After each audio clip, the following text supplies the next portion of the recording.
I get hiccups just like the rest of you,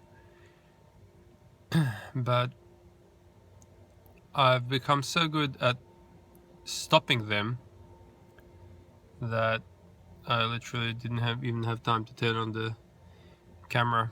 Just automatically my body just stopped it. All I do is just think about the muscles that I use when I hiccup. So just concentrate on whatever it is that's going on in there. Just concentrate on taking manual control over those muscles.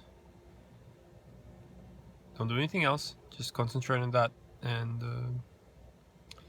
you can stop your hiccups pretty easily. Short of that, you can put your finger in your bum.